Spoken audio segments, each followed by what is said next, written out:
Monsieur le Président de l'Assemblée nationale, Monsieur le Premier ministre, Mesdames et Messieurs, chacun et chacune en son rang, grade et qualité.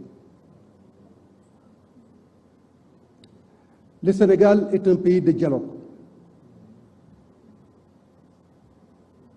Ce faisant, Monsieur le Président de la République, en nous conviant à cette cérémonie, vous avez voulu inscrire votre action dans cette tradition républicaine bien sénégalaise. Je voudrais vous en féliciter et vous remercier pour votre invitation. Bien évidemment, nous allons dialoguer. Mais nous dialoguons pourquoi? Nous dialoguons pour le Sénégal. Est-ce que vous êtes d'accord que nous dialoguons pour le Sénégal? Si nous dialoguons pour le Sénégal, nous devons dialoguer pour les Sénégalais. Et dialoguer pour les Sénégalais, c'est servir de manière exclusive les intérêts supérieurs de la nation sénégalaise. C'est la raison pour laquelle, Monsieur le Président de la République, vos actions depuis le début de votre magistère nous rassurent dans la trajectoire indiscutable des réformes à travers lesquelles vous ne ménagez aucun effort avec la majorité pour que le Sénégal constitue encore une fois un îlot de paix, un îlot de démocratie et un îlot de développement. Oui, Monsieur le Président de la République, nous dialoguons pour la démocratie, nous dialoguons pour le développement. Ce développement inclusif au service de chaque Sénégalaise et de chaque Sénégalais.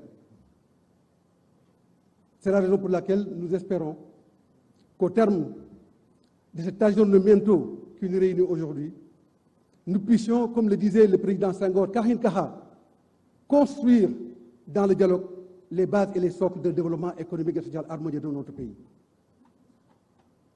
Le Sénégal, notre pays, est un grand pays. Nous avons un grand peuple. Et je suis persuadé que de la synthèse et de la conviction que nous avons et que nous partageons à travers notre cohésion sociale et nationale, ici regroupés dans cette salle, nous allons construire le Sénégal de demain, le Sénégal de nos rêves, le Sénégal de la paix, le Sénégal de l'unité et le Sénégal de la cohésion. Monsieur le Président de la République, permettez-moi, en ce moment solennel, de la trajectoire historique de l'évolution de notre pays, de dire ici avec force et pertinence combien il me plaît de saluer le combat héroïque du peuple sénégalais pour arriver à ce changement, à ces mutations, à ces transformations indispensables pour l'avenir de ce pays.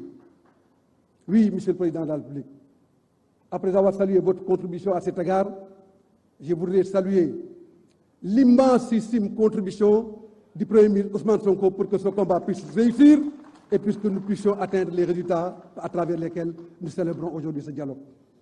mbokk yi maa ngi leen di gërëm di leen sant di wax ne dialogue nag bu ñu ko waxee rek li président Senghor doon wax Kahin Kaha mooy nañu fexe ba ñëpp boole xol yi ci jàmm ak sutura ñu joxante loxo ngir Sénégal ndax Sénégal jar na lépp maa ngi leen di gërëm di leen sant asalaamaaleykum wa rahmatullah.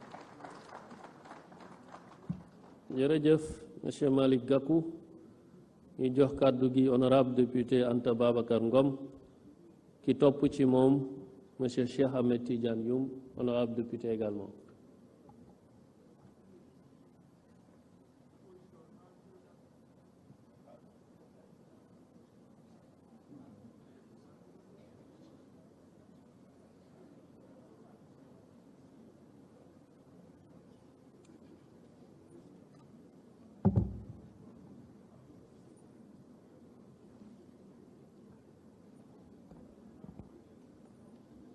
Monsieur le Président de la République, Monsieur le Président de l'Assemblée nationale, Monsieur le Premier ministre, Mesdames et Messieurs, en vos rangs, grades et qualités, il est des moments dans la vie d'une nation où le silence devient une trahison, où l'évitement est une faute, où seule la vérité, dite avec courage et avec dignité, peut ouvrir les chemins de l'avenir.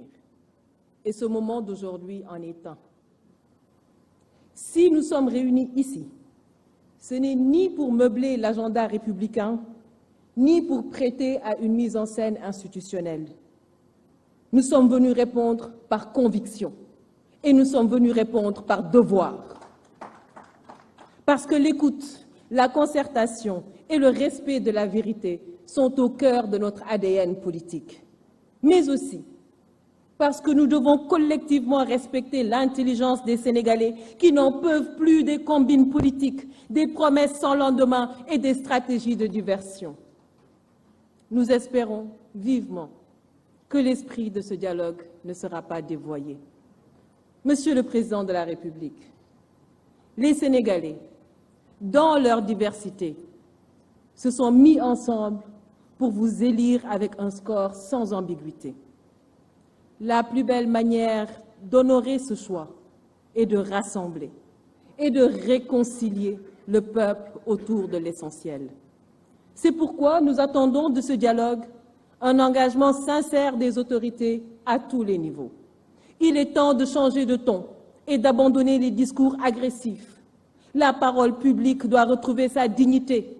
Le débat politique doit être assaini, purgé des injures et des insanités qui n'y ont pas leur place. Chaque parti doit assumer la responsabilité de maîtriser ses militants. À défaut, la justice devra jouer son rôle dans toute sa rigueur. Mais nous appelons à une justice véritablement indépendante, équitable et impartiale. Nous soutenons, Monsieur le Président de la République, sans réserve, le principe de la reddition des comptes. Mais ce principe doit rester un exercice de justice, non un instrument de violence, de vengeance ou un levier de communication politique.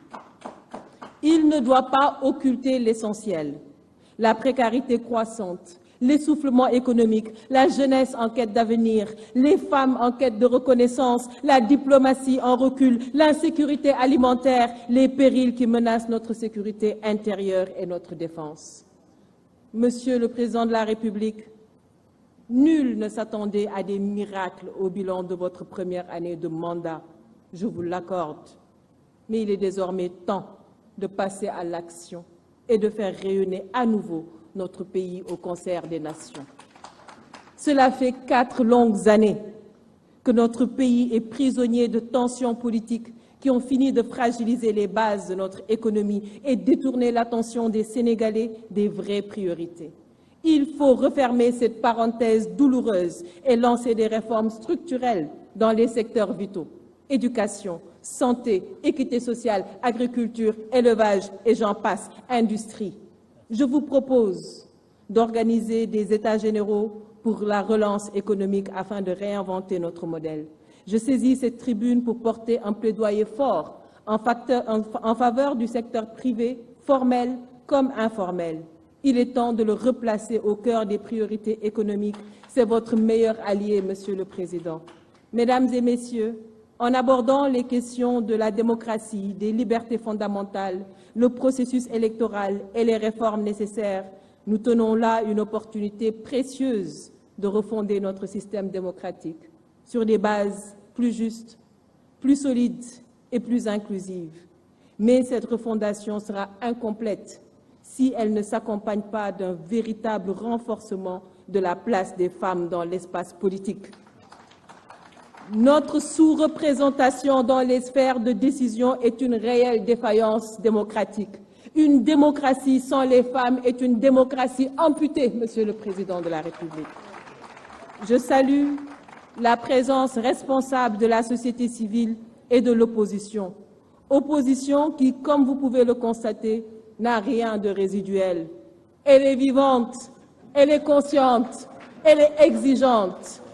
Mais cette responsabilité, mes chers collègues de l'opposition, nous oblige, car le peuple ne pardonnera plus les marchandages obscurs, les postures opportunistes ou les logiques d'appareil. Il y a un temps pour la politique et un temps pour la construction nationale. En fait, Le temps de la rupture est arrivé. Et c'est pourquoi nous devons réaffirmer notre engagement exclusif au service du citoyen. J'appelle à un renouveau politique et générationnel fondé sur la compétence, l'éthique et le courage d'agir. Cela ne nous empêchera jamais de garder notre liberté de ton, ni d'assumer notre rôle de sentinelle vigilante. Je vous remercie de votre aimable attention. Merci, honorable. Il y a